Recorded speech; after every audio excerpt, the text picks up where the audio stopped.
Hola, ¿qué tal? Bienvenidos a un nuevo episodio de Volviendo a Casa, este encuentro que tenemos con nuestros egresados destacados de la Escuela de Comunicación e Industrias Digitales de la Universidad Sergio Arboleda. Y hoy nos acompaña una persona maravillosa, una egresada del programa de Comunicación Social y Periodismo. Paula Casas, bienvenida. Muchísimas gracias por la invitación, siempre es bueno regresar a casa. Claro que sí, ¿cómo es la casa? Totalmente cambiada, han pasado muchos años y el cambio se nota, cada vez más sedes y más amplia la oferta. ¿El cambio es para bien o para mal? Lo que nos Para has visto, bien, ¿sí? para bien. ¿Qué has visto así que te haya llamado la atención? No, la Escuela de Comunicación totalmente transformada.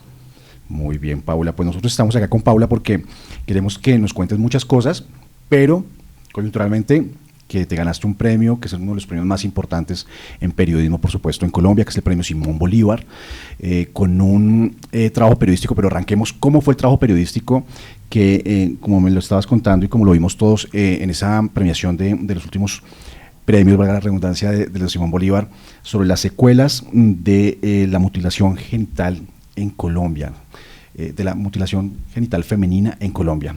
¿Cómo fue el proceso de elaboración de ese trabajo, de este reportaje?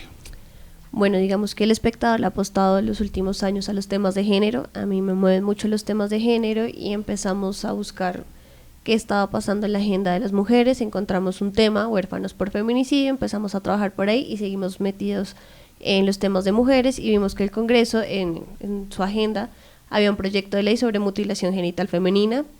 Nos llamó mucho la atención porque no podíamos creer que en Colombia, que en pleno siglo XXI eso todavía estuviera pasando, que son tradiciones horribles que se dan en otros países y que creímos que eran antiguas. Ahí fue cuando empezamos a buscar todo el tema de mutilación. Como hago parte de una sección de salud y de ciencia, empezamos a ver cuáles eran las secuelas en los cuerpos de las mujeres y en su salud mental. ¿Qué estaba pasando? Encontramos una organización que se llama Quality Now, donde ya habían hecho un informe. Encontramos mujeres en Estados Unidos, sobre todo en países africanos, pero en Colombia no.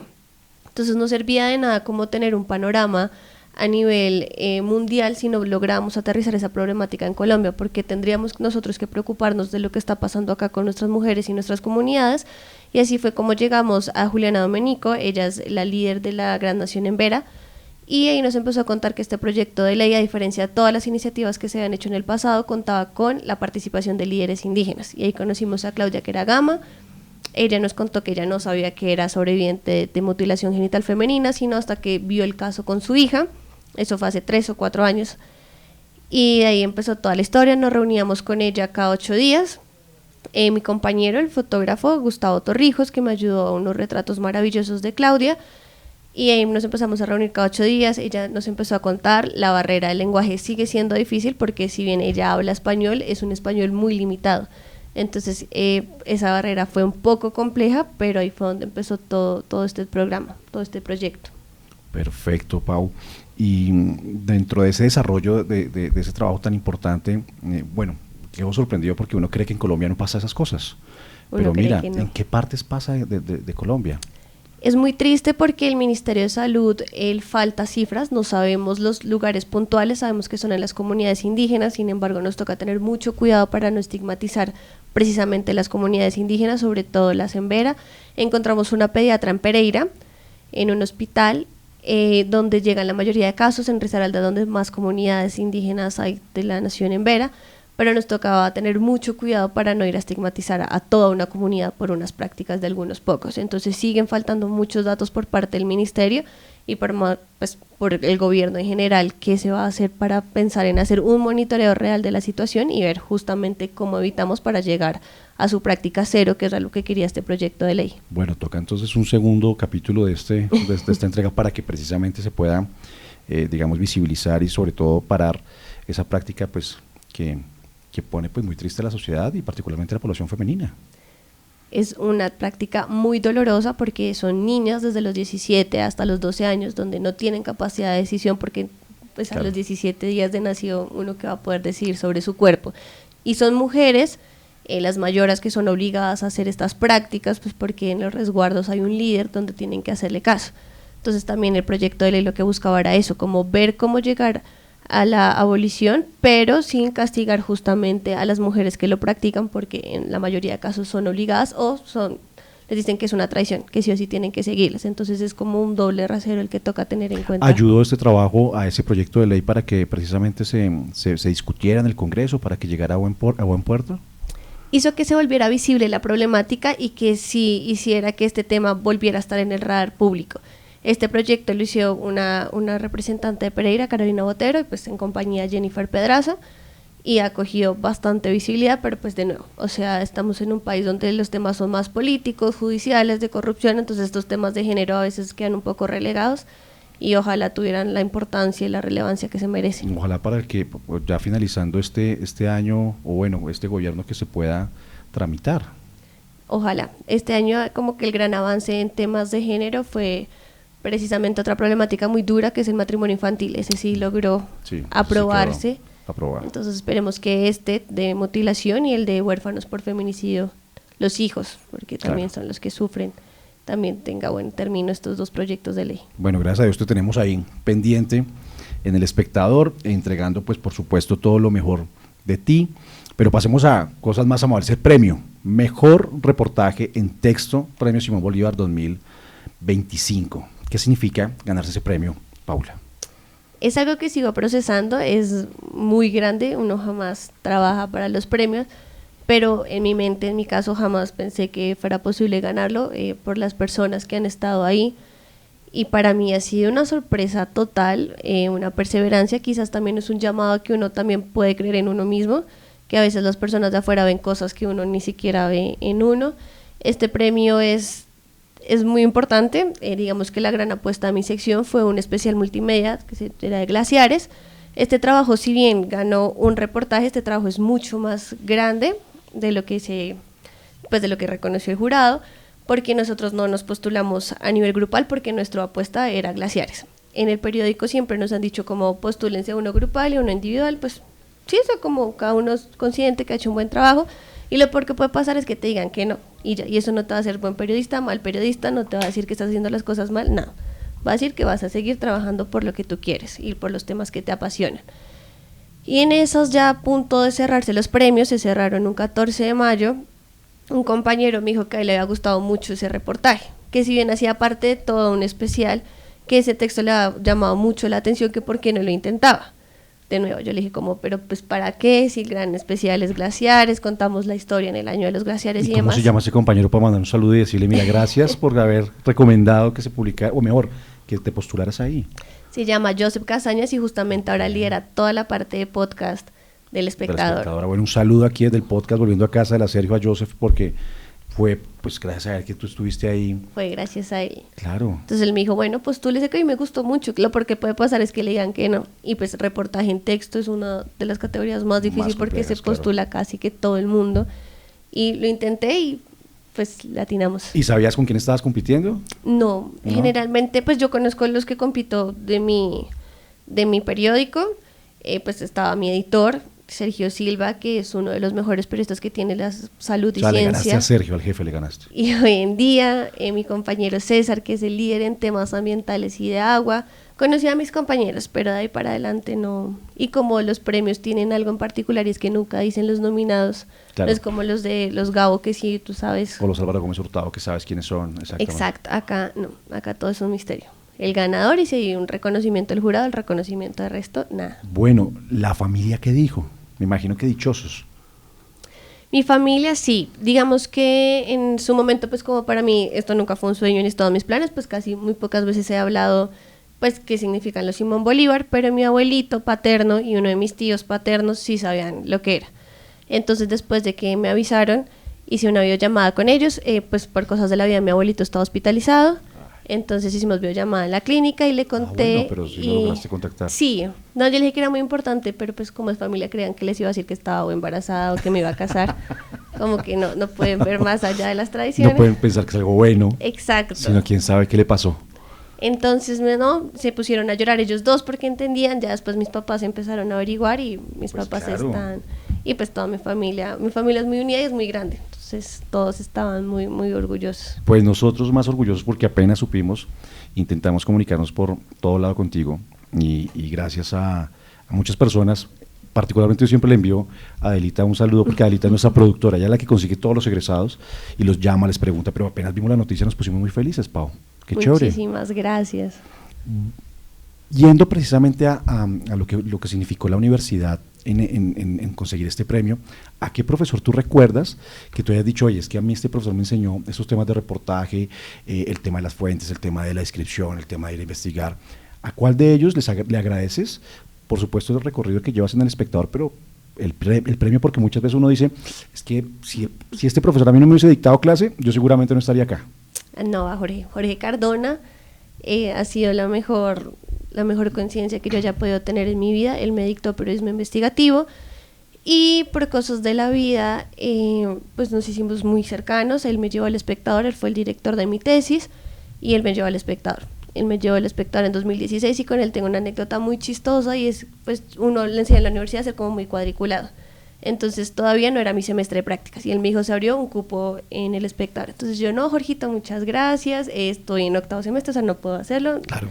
Y solo bastaron 5 minutos para darme cuenta de la estupidez que estaba haciendo y me volví y le dije, como no, claro, si yo me quedo acá, pues tocó estudiar, trabajar. Y no, él me enseñó todo. De hecho, por cosas también de la vida, esta edición de los aniversarios 50 de los premios Simón Bolívar también reconocían a los 49 vida y obras que se habían entregado. Jorgito era uno de ellos. Y por cosas de la vida estaba detrás mío, entonces me acompañó toda la ceremonia y la pude compartir con él. Entonces para mí... Buenísimo. Sí, Jorgito ha sido la persona, creo que ha creído más en mí que yo y ya ahora me puso un nuevo reto, que es hacer un libro periodístico. Vamos a ver si se lo logro cumplir. Bueno, pero esperamos que cuando tengas ese libro vengas también acá y las veces que quieras venir aquí a tu casa, a la Universidad Sergio Arboleda. Pero me contabas ahora, antes de iniciar, que en el 2017 te graduaste. ¿Cómo fue ese proceso, más o menos del 2013-12 a el grado? ¿Qué recuerdas de la universidad y qué ayudó la universidad, apreciada Pau, para que tú hoy estés trabajando en uno de los diarios más importantes de Colombia y Latinoamérica? Yo creo que lo que más me acuerdo son esos primeros semestres, como que si bien venía de un colegio bastante riguroso, pues ya uno se enfrenta como a sus carreras, a lo que uno escogió. Me acuerdo el primer semestre, Sergio Barbosa, en Noticia, qué materia tan difícil, o sea, ese fue el primer coladero donde muchos de mis compañeros se quedaron y uno decía como, Dios, ¿será que sí? Listo. Segundo semestre, Jaime Barrientos, otro colador que uno decía como, si paso estos filtros, de pronto sí funciona para esto o no, y así, o sea, cada taller era duro, la rigurosidad claro, fue duro. Talleres, era mucho más, digamos, riguroso el tema del periodismo. Hoy pues sigue siendo muy riguroso, ni más faltaba, pero antes eran 7 talleres. Ahora son solo 4, si no estoy mal. Eran 7 talleres y cada uno era más difícil. Ya luego en el énfasis, yo quería prensa y pues Gloria Castellón fue ese primer filtro y fue muy duro porque el primer texto que le entregábamos era un grupo muy chiquito, éramos 7 personas, 8 máximo. Del énfasis. Claro. Entonces ahí ya nos entregamos ese primer trabajo y básicamente nos dijo que sí, o sea que sí queríamos seguir en esto porque habíamos sido muy mediocres en esa primera entrega y eso fue un campanazo de alerta porque eso era 7º semestre y uno decía como si en 7º realmente no lo voy a hacer, entonces ¿qué voy a hacer? ¿Qué he hecho todo este tiempo? Y esa rigurosidad ayudó un montón. Tú me nombrabas profes como Dora Montero, Héctor Fabio Zamora, varios profes que pues son unas instituciones, bueno, Héctor Fabio que desafortunadamente ya no nos acompaña en este mundo, pero profesores de una tradición y una experiencia muy, muy grande en el ámbito del periodismo. Y de muchas lecciones, de hecho, bueno, Héctor Fabio ya no está con nosotros, pero él nos llevó a enamorarnos mucho de la fotografía, o sea, claro, ahorita es muy normal que uno diga como las nuevas narrativas, algo más digital, pero en mi época eso no era tan normal. Entonces, él logró como incentivar como, miren, hay otra forma de hacer periodismo, yo sé que a ustedes les encanta escribir, que el sueño de todos era escribir porque íbamos a hacer unas grandes plumas y demás, pero él nos enseñó el amor por la cámara. Y Dora aprender a contar historias más cortas, pues en ese momento ya estaba en televisión y nos decía, bueno, ¿cómo vamos a hacer más breves pero igual contundentes? ¿Cuál va a ser el impacto que vamos a tener? Y la rigurosidad, o sea, esas clases eran difíciles. Claro, ¿no? Dora y todos los profes muy exigentes, aún todavía somos exigentes acá, apreciada Pau. Te ganas el premio Simón Bolívar y ¿cuántos amigos egresados de acá te llamaron y te felicitaron? Muchos. Pues el primero porque comparto redacción con él, José David Escobar. Sí, José Escobar. De hecho, él sabía antes de la premiación, pues porque además de ser mi colega en el periódico es mi amigo. Felipe Alfonso, Alejandra Buitrago, porque hacen parte, entramos juntos en primer semestre y todavía hacen parte de mi vida, como Paula Cortés, Valeria Rico, Giovanni Rodríguez. Sí. Y pues ya, esto como que ha sido una comunidad que no solo mi generación, sino también tengo amigos de generaciones pasadas. Mónica Rivera, que también es mi compañera es mi compañera de trabajo, pero también es mi amiga. José Sarmiento. José Felipe, y pues mi primo que también fue egresado de acá. De hecho, creo que por eso también tengo conexión con gente de otra promoción. Yo te iba a preguntar eso, ¿por qué estudiaste aquí en la Sergio? Por mi primo empezó por un Felipe año antes. Casas. Felipe Casas empezó un año antes que yo, y él fue el que me trajo acá. Y de hecho me apadrinó esos primeros semestres. Y la Sergio, cuando tú decidiste estudiar, tú dijiste, ¿será que esta universidad sí cumple con lo que yo quiero, con lo como yo me proyecto? ¿O tú dijiste, no, porque mi primo me trajo acá, vamos a ver qué tal esta universidad? Lo que pasa es que una decisión esa a los 16 años es muy difícil. Ya de por sí es difícil saber uno qué va a estudiar, ya escoger una universidad es muy difícil. Y en esa época pues uno se cree como rebelde, independiente, que todo lo puede solo. Entonces yo dije, no, yo sola voy a escoger y yo puedo. Y ya cuando uno se aturde con tanta oferta fue como, no, pues si mi primo está allá y lleva un año y va bien, allá voy. Muy bien, hombre. Pues, Pau, ¿tú crees que la Sergio de esa época, o mejor, qué recuerda de la Sergio de esa época, cuando iniciaste hasta cuando te graduaste? ¿Cuáles eran esos lugares más emblemáticos, esos lugares donde se la pasaban con los amigos, esos lugares afuera de la universidad donde iban a parrandear, a pasarla bien? ¿Qué recuerdas de esa Sergio cuando tú estudiabas acá? Yo tuve una transformación porque en ese momento la sede de la escuela quedaba dentro de la sede principal. En el quinto piso. En el quinto piso. Claro. Entonces nos la pasamos sobre todo en el patio central y en ese edificio F. Y además que estaba la casita todavía. Ahí estaba todavía la casita. Ya luego nos vinimos para la sede sobre la 11 y nos la pasamos como en la zona verde que quedaba acá afuera. Sí. Ahí estuvimos un rato. Como también estudiaba en el centro de idiomas, también estábamos un rato, y ya fuera del lugar teníamos un lugar por la Caracas, no me acuerdo con qué, donde era un edificio lleno de videojuegos. Entonces nos la pasamos jugando hockey sobre mesa, Play, Xbox, y ahí nos la pasábamos. Ese no lo conocí. Bastante. Era muy chévere, era un edificio lleno de muchos juegos. ¿Y otros lugares para pasar un rato más digamos, de relajación con tus compañeros? Me dices que de los videojuegos, pero también iban seguramente, yo siempre hago esta pregunta, al Parrandero, a Juancho Carrancho, a todos los bares que habían acá cerca de la universidad. Acá sobre esta vía había uno en la esquina que lo quitaron, pero no me acuerdo el nombre, era muy emblemático. O sea, tú salías de clase y encontrabas toda la universidad. Era súper chiquitico, pero no sé cómo cabíamos todos. Ahí en el Loma, desde las sombrillas me decías. El de las sombrillas, y Hanover también. Y Hanover. Que quedaba al lado de las fotocopias. Pues muy bien.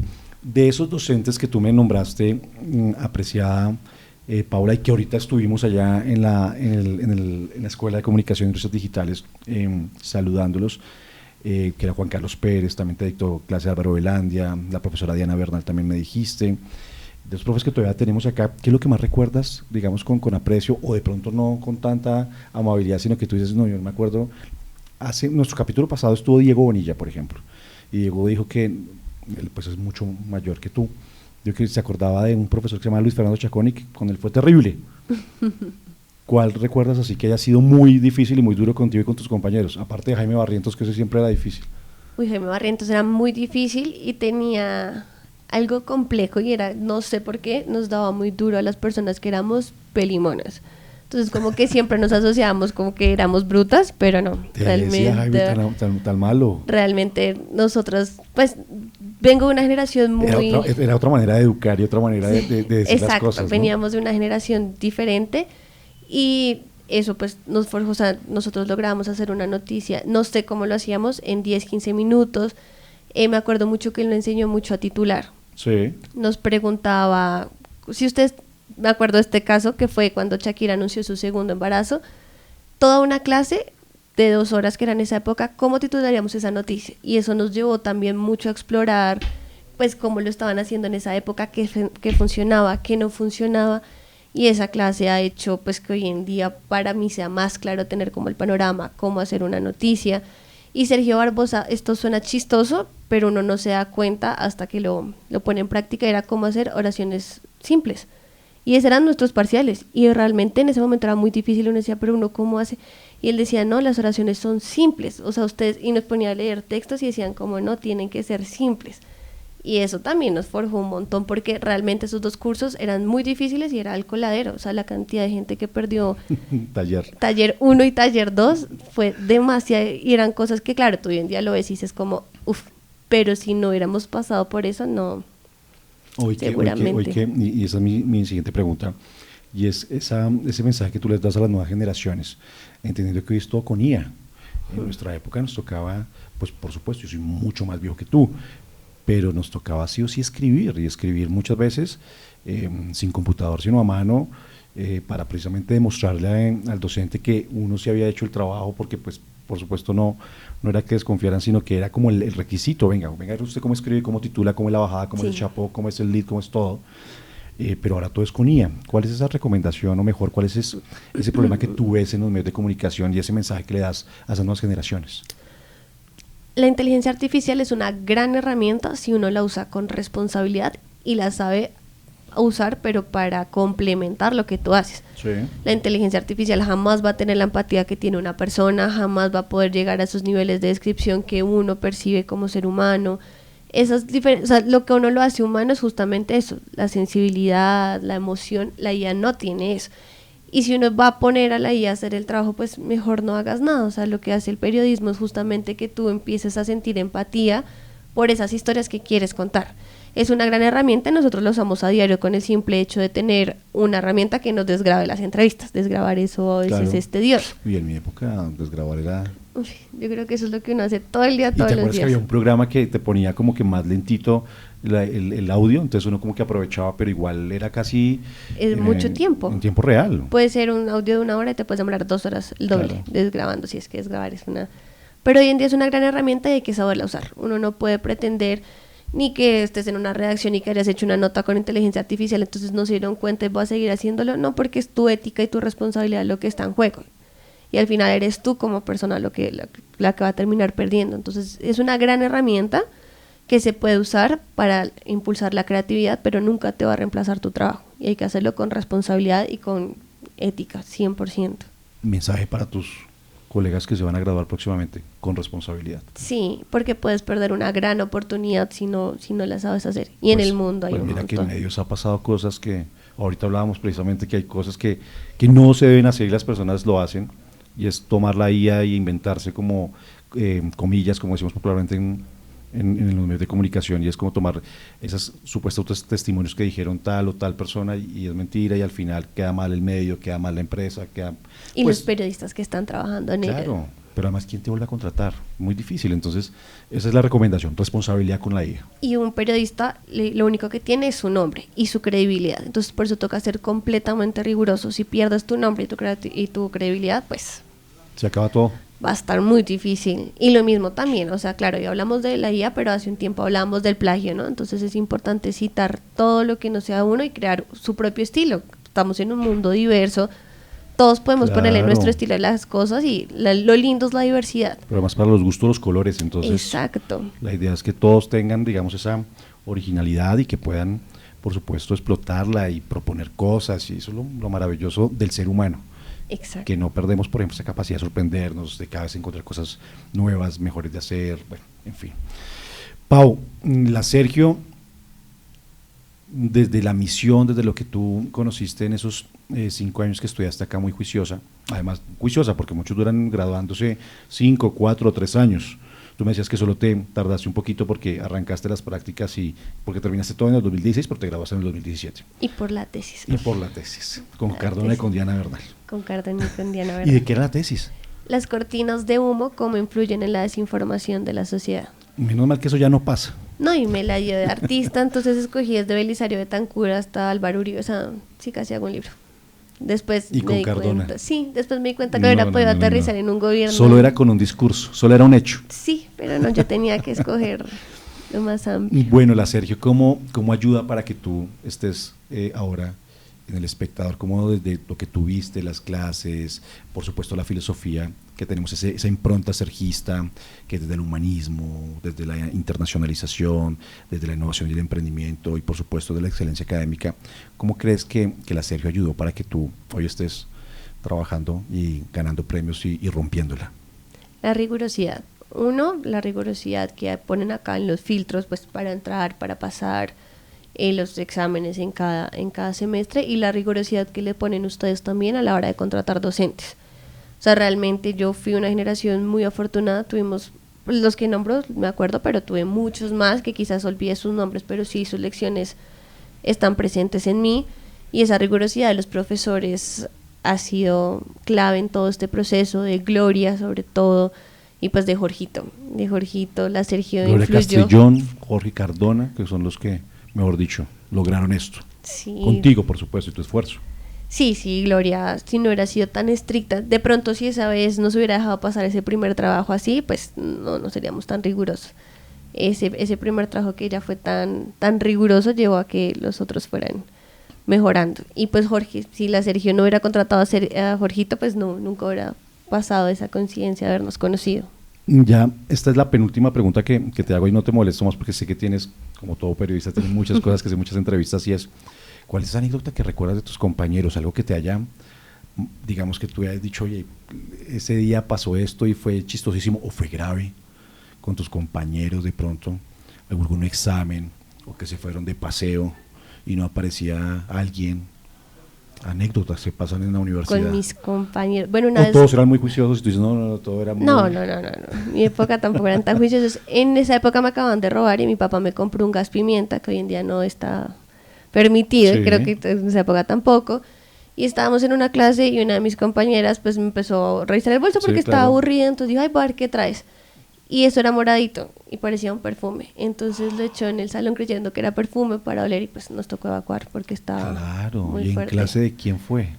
Del profesor Mario Acosta de Filosofía. Mario Costa, claro, es médico psiquiatra que, bueno, yo no sé qué es la vida del doctor Mario Acosta, pero espero que esté muy bien, pero era un señor muy, muy serio además y pilísimo. Sí, y él, tengo una anécdota muy linda porque una vez llegué tarde a clase, yo no me acuerdo si teníamos parcial o no, pero vi que tenía una hoja pues vi mi nombre y dije pues yo no le dije cómo soy yo, pero le dije cómo hice ese examen, dijo que le había gustado mucho la respuesta, así que siempre la cargaba con él. Entonces me pareció muy lindo, de las 6 filosofías vi con él 4 o 5. Es que era otro pensum, a nosotros nos tocó ver muchas filosofías, literaturas también. También. Bueno, hoy en día es mucho más cortito, ya no son 10 semestres, sino son 8, y lo que hacemos es poner, pues por supuesto, todo nuestro empeño, apreciada Paula, para que las nuevas generaciones se formen así como te formamos a ti. Muchas gracias. Paula, ¿cuál es ese mensaje que tú le das a la Sergio? De agradecimiento o no de agradecimiento, sobre todo lo que pues pasó contigo aquí en la universidad, lo que seguramente puede venir a pasar, puedes venir acá a dictar clases, seguramente puedes estudiar acá un posgrado si lo deseas, pero ¿cuál es ese mensaje que tú le envías a la Sergio hoy, casi 9 años después de que te graduaste?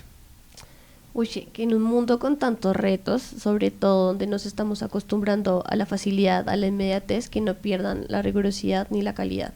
Que quizás a veces competir en el mercado con otras instituciones que ofrecen carreras en más corto tiempo y más baratas, a veces las personas terminan cediendo a esas dinámicas del mercado. Entonces yo creo que lo que hace única cada institución es justamente esa rigurosidad, esa calidad, ese sello, que quizás es un poco más largo la profesionalización, pero se logran otros temas que son también importantes en la formación de sus estudiantes. Entonces no dejarse guiar por esa calidad de los mercados y que sigan haciendo las clases supremamente prácticas. A mí, que me tocó otra época, eran bastante prácticas, supongo que ahora será mucho más, Claro. más práctica. Lo de los semilleros, seguirle apostando a los semilleros de investigación. De hecho, mi primo hizo parte de uno de ellos con un documental muy bueno de MeToo, y seguir apostándole a eso. Claro, el semillero de reconstrucción de memoria del conflicto armado colombiano, el semillero se llama Narrativas Audiovisuales, si no estoy mal, se llama el semillero, con el profesor Álvaro Velandia. Con el profesor Álvaro. Estuvo allá en MeToo, Casas estuvo por allá. En Sí, MeToo. Entonces, es eso, seguirle apostando, porque si bien pues al final los trabajos te dan como una identidad, desde la universidad las herramientas son fundamentales.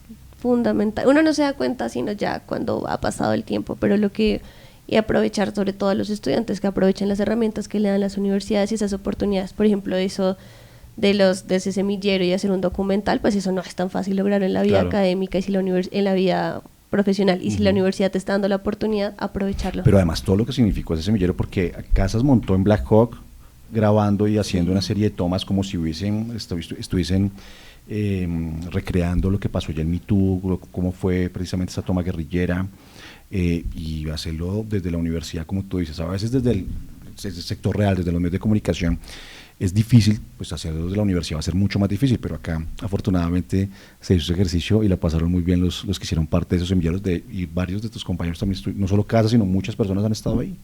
Muchas personas del Observatorio de Medios, que también es importante también monitorear qué se está haciendo, cuáles son esas buenas prácticas, qué se debe ajustar. O sea, ese proyecto lo tenemos ahí en stand-by, pero esperamos regresar el próximo año con ese observatorio, porque entregó muchos, o mejor, muy buenos datos precisamente sobre cómo informaban los medios de comunicación, pero además que se observaban impresos y televisivos en ese momento, porque el digital todavía no estaba tan fuerte. Y ahora con el uso de la IA va a ser una herramienta fundamental. Fundamental para eso. Bueno, Pau, ya para ir terminando, entonces, enviamos un saludo a todos esos egresados, a tus compañeros que estuvieron ahí presentes en este proceso. Me hablabas de Mónica, me hablabas de Diego Botero. De Diego Botero. De todos ellos que ojalá vengan acá y pasen por este podcast Volviendo a Casa para que nos cuenten un poquito, así como tú nos contaste hoy, un poco de tu vida, y de nuevo para nosotros es un placer tenerte acá. Se nos hincha el corazón de saber que una egresada como tú se ganó un premio Simón Bolívar, pero sobre todo que está haciendo notas que impactan, que generan conciencia, que cambian vidas y que, ¿por qué no?, generan política pública ahorita que en el Congreso seguramente se va a volver a debatir ese tema de la mutilación. Muchísimas gracias por el espacio, por resaltar también la historia de los egresados. Si bien esto es solo un premio, hay mucha gente muy valiosa egresada de la Sergio haciendo cosas muy importantes. Mónica, con todo el tema de migración, ha hecho unos trabajos maravillosos. Hoy es la editora de la sección nacional del Espectador. José, con Colombia Check, lidiando con lo difícil que es el tema de financiación en los medios, y ahí él sigue dándola toda. Valentina Martínez en El Heraldo. También, y pues desde la organizacional, Valerie, Joanny lo están haciendo muy bien. Valerie, que trabajó con nosotros aquí en la Sergio. Valerie, que trabajó con ustedes. Y que tiene acá un TikTok ahí que habla de rock también, que la seguimos ahí. Que estamos pendientes. Muy bien, pues Paula, muchas gracias por estar acá.